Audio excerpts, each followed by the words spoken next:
যে কোনো পশু দিয়ে কিন্তু অসুস্থ পশু দিয়ে কুরবানি করলে কিন্তু কুরবানি হবে না। এবার আমরা আসি আরেকটি প্রশ্ন আমাদের কাছে খুব বেশি এসেছে, সেটা হচ্ছে কুরবানির পশু অনলাইনে ক্রয় করা যাবে কিনা। খুবই রেলেভেন্ট একটি কোশ্চেন, যেহেতু এখন অনেকেই হাটে যেতে চাচ্ছেন না করোনা পরিস্থিতির কারণে। অনলাইনে আমরা অনেক কেনাকাটা করি, ফলে অনলাইনে কুরবানির পশুটা ক্রয় করা যাবে কিনা, এটা হচ্ছে প্রশ্ন। এক্ষেত্রে উত্তর হচ্ছে জি, অন্যান্য জিনিস আপনি যেমনি অনলাইনে ক্রয় করেন সেগুলো যেমনি জায়েজ, অনুরূপভাবে অনলাইনে কুরবানির পশুও ক্রয় করা জায়েজ। বিভিন্ন ডেইরি ফার্ম আছে, অ্যাগ্রো ফার্ম আছে এবং বিভিন্ন গরু ছাগলের খামার আছে। তারা কিন্তু আমি দেখলাম যে বিক্রয়.com-এ না রকমারি.com আমি দেখলাম যে তারা গরুর অ্যাড দিচ্ছে, গরুর ভিডিও সেখানে আপলোড করে দিচ্ছে, সেখানে তাদের ক্লায়েন্টরা সেটা দেখে তারা গরু ক্রয় করছে। যে এটা জায়েজ আছে ইনশাল্লাহ। আপনারা যদি স্বাস্থ্য ঝুঁকির কারণে গরুর হাটকে অ্যাভয়েড করতে চান, ওখানে যেতে না চান, আপনারা চাইলে অনলাইনে পশু ক্রয় করতে পারবেন। তবে সেক্ষেত্রে দুটি জিনিস আপনাকে নিশ্চিত হতে হবে, দুইটা জিনিস আপনাকে অনলাইনে পশু ক্রয় করার ক্ষেত্রে নিশ্চিত হতে হবে। প্রথম বিষয় হচ্ছে পশুটা দৈহিকভাবে ত্রুটিমুক্ত কিনা, এটা নিশ্চিত হতে হবে। অর্থাৎ পশুর বিস্তারিত অঙ্গ প্রত্যঙ্গের বর্ণনা আপনার জানা থাকা চাই। পশুটা সুস্থ আছে কিনা, বাহ্যিকভাবে সমস্ত ত্রুটিমুক্ত কিনা, এটা জানতে হবে। দুই নম্বর হচ্ছে পশুর বয়স সম্পর্কে আপনার জানতে হবে, কারণ যে কোনো বয়সের পশু দিয়ে কুরবানি করা যায় না, এটার একটা নির্ধারিত বয়স সীমা দেওয়া আছে শরিয়াতে, সেটা আপনাকে মেনটেন করতে হবে। প্রথম হচ্ছে সালিমাতুল আয়ুব, সালিমাতুন মিনাল আয়ুবিজ যাহিরা, বাহ্যিক ত্রুটিমুক্ত হওয়া। যে কোনো পশু দিয়ে কিন্তু অসুস্থ পশু দিয়ে কুরবানি করলে কিন্তু কুরবানি হবে না। এক্ষেত্রে আমরা সুনানে নাসাইর একটি হাদিস উল্লেখ করব। হাদিসটি সহিহ, বারা ইবনে আসিব রাদিয়াল্লাহু তাআলা আনহু বর্ণনা করেছেন। আল্লাহ রাসূল সাল্লাল্লাহু আলাইহি ওয়াসাল্লাম বলেছেন, লা ইয়াজুজু মিনাদ দাহায়া আল আওরাউল বাইয়িনু আওরুহা, এমন পশু দিয়ে কুরবানি হবে না যে এই পশুটা সুস্পষ্টভাবে অন্ধ। অন্ধ কানা কোনো পশু দিয়ে কুরবানি হবে না।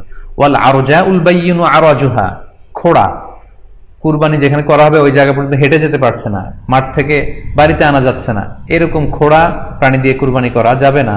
ওয়াল মারিদাতুল বাইয়িনু মারাদুহা, খুব বেশি অসুস্থ, খুবই দুর্বল অসুস্থ প্রাণী দিয়ে কুরবানি করা যাবে না। ওয়াল আজফাউল লাতী লা তুনকি, এবং এমন বয়স্ক বৃদ্ধ প্রাণী যে অতি বয়সের ভারে এটা নুজ্জ হয়ে গিয়েছে এবং এর হাড্ডির ভেতরে যে মজ্জা শুকিয়ে গিয়েছে, এরকম প্রাণী দিয়েও কিন্তু কুরবানি করা যাবে না। তাহলে সুনানে নাসাইর এই সহিহ হাদিসটির মধ্য দিয়ে আমরা বুঝতে পারলাম যে অন্ধ প্রাণী দিয়ে কুরবানি করা যায় না, খোড়া প্রাণী দিয়ে করা যায় না, খুবই দুর্বল প্রাণী দিয়ে এবং খুব বয়স হয়েছে এরকম প্রাণী দিয়ে কিন্তু কুরবানি করা যাবে না। তারপর আমরা সুনানে তিরমিজির আরেকটি হাদিস এখানে উল্লেখ করব। এই হাদিসটিও হাসান পর্যায়ের হাদিস। বর্ণনাকারী হচ্ছেন আলী রাদিয়াল্লাহু তাআলা আনহু। তিনি বলেন, নাহা রাসূলুল্লাহ সাল্লাল্লাহু আলাইহি ওয়াসাল্লাম আইয়ুদহা বিআ'যাবিল করনি ওয়াল উযুন, অর্থাৎ আল্লাহ রাসূল সাল্লাল্লাহু আলাইহি ওয়াসাল্লাম শিং ভাঙা এবং কান কাটা এরকম প্রাণী দিয়ে কুরবানি করতে নিষেধ করেছেন। অর্থাৎ ব্রোকেন হর্নস এন্ড ইয়ার্স, কোন পশুর যদি শিং দুটো ভাঙা থাকে অথবা কান কাটা থাকে, এরকম প্রাণী দিয়ে কুরবানি করলে কুরবানি আদায় হবে না। পশুর কানের ব্যাপারে আরো সুস্পষ্ট হাদিস এসেছে সুনানে তিরমিজিতে, এটিও হাসান পর্যায়ের হাদিস। বর্ণনাকারী সাইয়েদনা আলী রাদিয়াল্লাহু তাআলা আনহু, তিনি বলেন যে নাহা রাসূলুল্লাহ সাল্লাল্লাহু আলাইহি ওয়াসাল্লাম আইয়ুদহা বিমুকাবালাহ আও মুদাবারাহ আও শারকা আও খারকা আও জাদআ, অর্থাৎ আল্লাহ রাসূল সাল্লাল্লাহু আলাইহি ওয়াসাল্লাম মুকাবালা মানে এমন প্রাণী যে প্রাণীর কানের সামনের অংশ কাটা, এরকম প্রাণী দিয়ে কুরবানি করা যাবে না। আও মুদাবারা, এমন প্রাণী যে প্রাণীর কানের পেছনের অংশ কাটা, সেটা দিয়ে কুরবানি করা যাবে না। আও শারকা, অথবা কানের মাঝখানে কাটা, দুই দিক ঝুলে আছে, করা যাবে না। আও খারকা, অথবা কানের ভেতরে ছিদ্র, পশুর কানে যদি ছিদ্র থাকে, কেটে যে ছিদ্র হয়ে গিয়েছে, ড্রিলড হয়ে গিয়েছে, সেই প্রাণী দিয়ে কুরবানি করা যাবে না। আও জাদা, অথবা নাক কাটা, এরকম প্রাণী দিয়ে কুরবানি করা যাবে না। তাহলে আল্লাহ রাসূল সাল্লাল্লাহু আলাইহি ওয়াসাল্লামের ভাষ্য মতে এই প্রাণীগুলো দিয়ে কুরবানি করা যাবে না। ফলে আপনি অনলাইনে যদি পশু ক্রয় করতে চান, আপনার যে পশুটা ক্রয় করবেন এটা বাহ্যিকভাবে সুস্থ আছে কিনা, অঙ্গ প্রত্যঙ্গের বিস্তারিত বর্ণনার ভিডিওতে আপনাকে ক্রস চেক করে এবং বাড়িতে আনার পরে সেটাকে দেখে এই পারচেজটা আপনাকে নিশ্চিত করতে হবে। দুই নাম্বার খেয়াল রাখবার বিষয় হচ্ছে পশুর বয়স। কুরবানির পশুর একটা নির্ধারিত বয়স সীমা আছে। সেক্ষেত্রে উটের জন্য 5 বছর হওয়া লাগবে কমপক্ষে, গরু বা মহিষের ক্ষেত্রে কমপক্ষে 2 বছর হতে হবে এবং ছাগলের ক্ষেত্রে কমপক্ষে 1 বছর হতে হবে। আবার বলছি উট 5 বছর, গরু 2 বছর এবং ছাগল 1 বছর। তবে মেষ বা ভেড়া, দুম্বা এগুলো যদি 6 মাসের হয়, দেখতে যদি মোটা সোটা হয়, 1 বছরের মতো মনে হয়, তাহলে সেগুলো দিয়েও কুরবানি করা যাবে। সেক্ষেত্রে পশুর যে দাঁত আছে, নিচের পাটের যে পশুর দাঁত, এই দাঁতগুলোর পাশে 2টা ধারালো দাঁত থাকে, এগুলো উঠেছে কিনা এগুলো দেখে দেখে আপনারা পশুর বয়সকে নির্ণয় করতে পারবেন। তাহলে অনলাইনে ক্রয়ের ক্ষেত্রে আমাদের উত্তর হচ্ছে যে অনলাইনে আপনি পশু ক্রয় করতে পারবেন।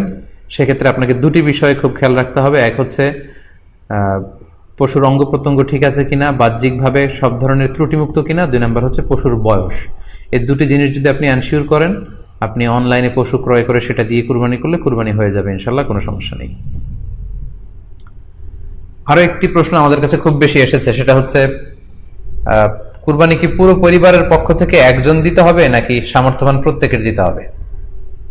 আই রিপিট, আমি আবার বলছি, প্রশ্নটি হচ্ছে যে অনেকে এই প্রশ্নটি করেছেন যে পুরো পরিবার থেকে একজন দিলে হয়ে যায় নাকি সামর্থ্যবান প্রত্যেকের দিতে হয়।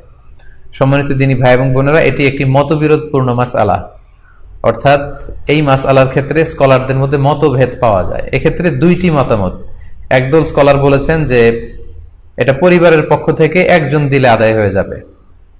অপর মতামত হচ্ছে যে না, সামর্থ্যবান প্রত্যেকেরই দিতে হবে। আমরা 2টি মতামত নিয়ে আলোচনা করি। প্রথম মত হচ্ছে যে এক পরিবারের পক্ষ থেকে একজনই যথেষ্ট।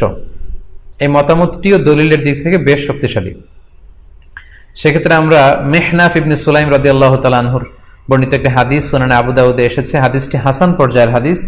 তিনি বলছেন, ও নাহনু উকুফুন মা রাসূলিল্লাহ বিআরাফাতিন, আমরা রাসূল সাল্লাল্লাহু আলাইহি ওয়াসাল্লামের সাথে 9 জিলহজ আরাফার ময়দানে ছিলাম।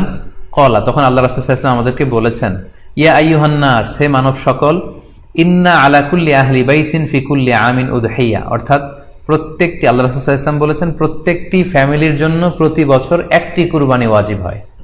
আমি আবার বলছি, প্রত্যেক ফ্যামিলির জন্য প্রতি বছর কুরবানি দিতে হয় কয়টি? একটি।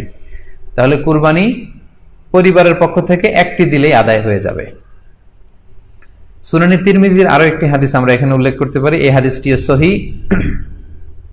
সাইয়েদনা আতা ইবনে ইয়াসার রাদিয়াল্লাহু তাআলা আনহু, উনি আবু আইয়ুব আল আনসারী রাদিয়াল্লাহু তাআলা আনহুকে জিজ্ঞেস করেছিলেন যে কাইফা কানাতিল উদহিয়া ফি আহদি রাসূলিল্লাহ, হে আল্লাহর নবীর সাহাবী, আল্লাহ রাসূল সাল্লাল্লাহু আলাইহি ওয়াসাল্লামের জামানাতে কুরবানি কেমন হতো, কিভাবে তারা কুরবানি দিতেন?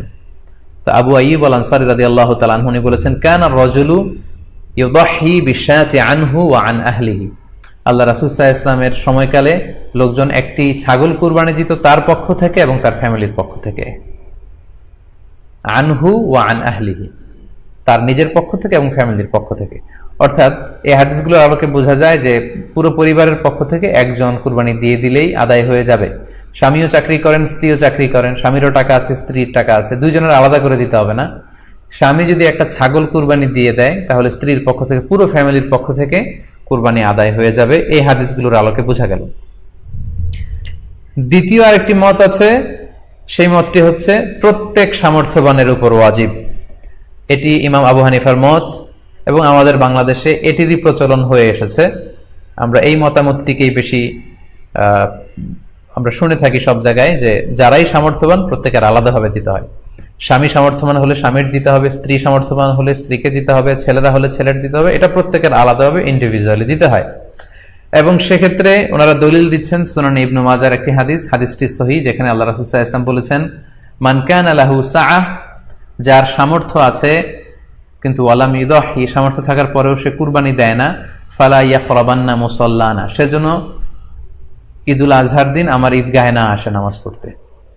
আল্লাহ রাসূল সাল্লাল্লাহু আলাইহি ওয়াসাল্লাম হুঁশিয়ারি বাণী ঘোষণা করেছেন, ধমক দিয়েছেন যে সামর্থ্য থাকার পরেও যে কুরবানি দেয় না সেজন্য আমার ঈদগাহে না আসে। এই হাদিসের আলোকে ওনারা বলেছেন মান কানা লাহু সাআহ, যার সামর্থ্য আছে। ওনারা বলছেন যে এটা ইন জেনারেল, ব্যাপক, যারই সামর্থ্য আছে তাকেই দিতে হবে।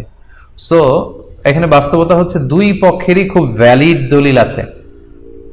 আর কোন মাসালার ক্ষেত্রে যখন মতবিরোধ থাকে, দুই পক্ষেরই দলিল থাকে, সেক্ষেত্রে বাড়াবাড়ি করাটা অনুচিত। বরং এটা হচ্ছে ইসলামের সৌন্দর্য, এখানে প্রশস্ততা রয়েছে। সো যারা মনে করে যে ফ্যামিলির পক্ষ থেকে একজন কুরবানি দিলেই আদায় হয়ে যাবে, তাদেরও দলিল আছে, তাদেরকে সেটা করতে দেওয়া উচিত। তবে আমরা এটাকেই সাজেস্ট করি যে প্রত্যেক সামর্থ্যবানের উপর কুরবানি দেওয়া উচিত। এতে করে যিনি কুরবানি দিবেন উনি সওয়াব পেয়ে উপকৃত হলেন, আবার উনি কুরবানি দেওয়ার কারণে গোশত বিতরণ করলেন, ফলে গরিবরা উপকৃত হলো। সো সামর্থ্যবান প্রত্যেকেরই উচিত বেশি বেশি কুরবানি দেয়া। আশা করি এই মাসালাটাও আপনারা বুঝতে পেরেছেন। সম্মানিত আল্লাহ তাআলা আপনাদের সবাইকে ভালো রাখুক, সুস্থ রাখুক, ঈমানের সাথে রাখুক। আবারও হয়তো কোনো লাইভে দেখা হয়ে যাবে, আপনারা লাইভটি শেয়ার করবেন বলে আশা করছি। সুবহানাকাল্লাহুম্মা বিহামদিকা আশহাদু আল্লা ইলাহা ইল্লা আনতা আস্তাগফিরুকা ওয়া আতুবু ইলাইক।